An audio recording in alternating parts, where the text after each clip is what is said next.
Assalamualaikum warahmatullahi wabarakatuh. Selamat pagi atau siang, Bapak dan Ibu Dewan Juri yang kami hormati.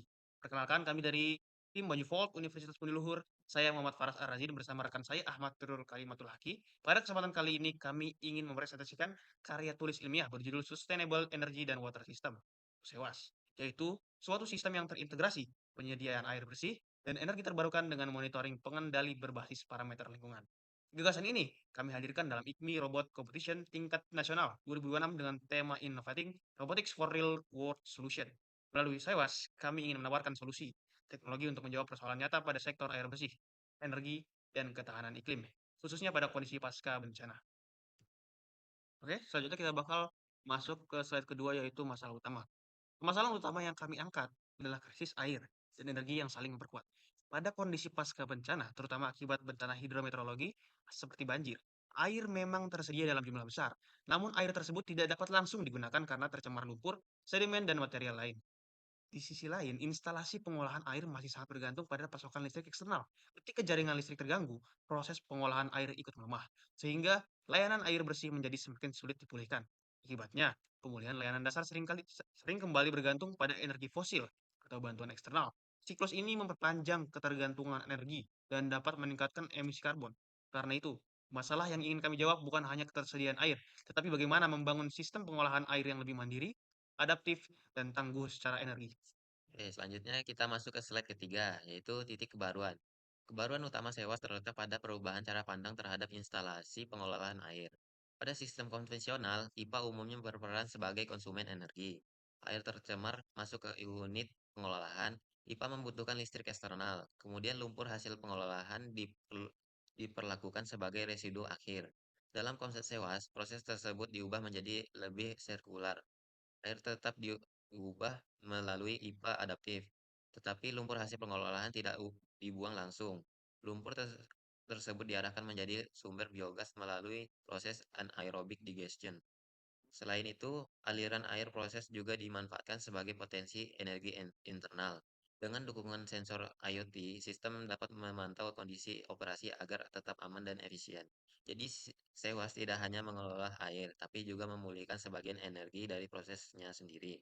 Nilai inovasinya terletak pada integrasi air bersih, biogas, energi aliran air, dan monitoring adaptif dalam satu sistem modular. Selanjutnya kita akan lanjut ke slide keempat, yaitu konsep SEWAS. Konsep SEWAS dibangun melalui tiga pilar strategis. Pilar pertama adalah air bersih melalui pengelolaan air adaptif. Unit IPA dirancang untuk menangani air baku yang kualitasnya berubah-ubah, terutama ketika air mengandung lumpur dan sedimen pada kondisi pasca bencana. Pilar kedua adalah energi internal. Lumpur organik hasil pengolahan diarahkan ke digester anaerob untuk menghasilkan biogas. Energi ini diprioritaskan untuk mendukung kebutuhan internal sistem. Pilar ketiga adalah kendali IoT adaptif. Sensor digunakan untuk memantau parameter penting seperti pH, suhu, dan tekanan biogas. Data tersebut menjadi dasar agar operasi sistem tetap stabil, aman, dan efisien. Dengan tiga pilar ini, SEWAS berorientasi pada layanan air yang lebih tangguh, energi internal yang lebih mandiri, serta pengurangan kebergantungan terhadap energi fosil. Oke, selanjutnya di sini kita bakal masuk ke bagian mekanisme kerja. Mekanisme kerja SEWAS dimulai dari air baku yang tercemar sedimen dan lumpur. Tahap pertama, air masuk ke unit IPA adaptif. Pada tahap ini dilakukan proses koagulasi, flokulasi, sedimentasi, dan filtrasi untuk menurunkan kekeruhan, serta memisahkan partikel pencemar. Tahap kedua, lumpur organik hasil pengolahan diarahkan ke digester anaerob. Di dalam digester, lumpur berpotensi dikonversi menjadi biogas sebagai sumber energi internal. Kemudian ada di tahap ketiga, biogas dan energi dari aliran air proses dimanfaatkan untuk mendukung kebutuhan kritis sistem. Energi ini tidak ditujukan untuk menggantikan seluruh jaringan listrik, tetapi untuk menjaga fungsi penting seperti sensor, kendali pompa kecil, dan penerangan dasar. Kemudian ada terakhir, tahap keempat, yaitu adalah sistem dipantau melalui sensor IoT. Parameter seperti pH, suhu, dan tekanan biogas digunakan sebagai dasar pengaturan adaptif agar sistem tetap aman dan efisien. Dengan mekanisme ini, SEWAS mengubah krisis air tercemar dan lumpur pasca bencana menjadi peluang pemulihan energi. Oke, selanjutnya dari tadi kita bahas mengenai mekanismenya, kita bakal bahas mengenai komponen utamanya. Jadi SEWAS itu terdiri dari beberapa komponen utama yang saling terintegrasi. Komponen pertama adalah IPA adaptif modular yang berfungsi mengolah air baku tercemar agar layanan air tetap dapat dipulihkan.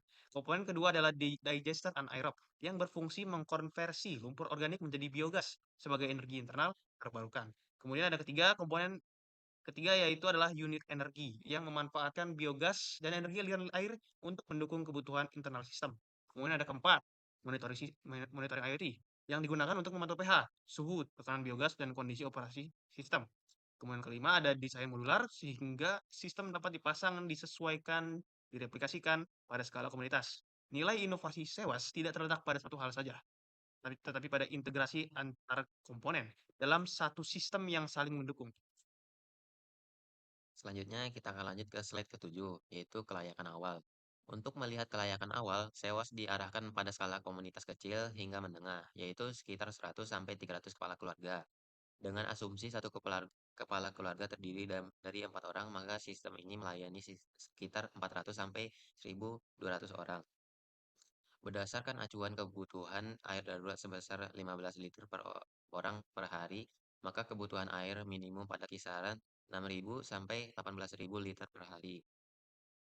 Angka ini bukan desain final awal, tapi estimasi awal untuk menunjukkan arah kapasitas sistem. Oleh karena itu, sewas dirancang modular agar kapasitasnya dapat ditingkatkan secara bertahap sesuai jumlah warga, kualitas air baku, dan ketersediaan lumpur organik. Pada tahap lanjutan, tetap diperlukan pengujian karakteristik air, lumpur, potensi biogas, kebutuhan energi internal, serta analisis biaya agar rancangan dapat dikembangkan menjadi prototipe yang lebih siap diuji. Selanjutnya kita akan lanjut ke slide ke-8, yaitu dampak yang diharapkan. Dampak sewas dapat dilihat dari tiga aspek utama. Pertama, pada aspek air bersih. Sewas mendukung layanan air bersih yang lebih tangguh, terutama pada kondisi pasca bencana ketika sumber air tercemar dan sistem konvensional terganggu. Kedua, pada aspek energi. Sewas memanfaatkan biogas dan energi aliran air untuk mendukung beban kritis pada sensor, kendali, pompa kecil, dan penerangan dasar. Ketiga, aspek iklim. Sewas berkontribusi pada pengurangan ketergantungan terhadap energi fosil dan mendukung transisi menuju sistem rendah karbon. Dampak terbesar sewas bukan hanya pada produksi energi, tapi pada meningkatnya ketahanan sistem air ketika kondisi darurat terjadi. Dengan demikian, masyarakat tidak sepenuhnya bergantung pada infrastruktur terpusat yang lebih rentan terganggu. Oke, kemudian saya akan melanjutkan mengenai tantangan dan strategi mitigasi. Kami menyadari bahwa Sewas masih memiliki tantangan teknis yang perlu divalidasi. Ya, dari tadi kita bahas mengenai kelebihan-kelebihannya saja. Tapi di lapangannya tadi tidak seperti itu. Yang pertama tuh ada tantangan yang pertama adalah variasi kualitas air baku. Air pasca bencana dapat memiliki tingkat keruan dan kandungan lumpur yang berbeda-beda. Mitigasinya adalah melakukan uji awal air dan penyesuaian proses IPA.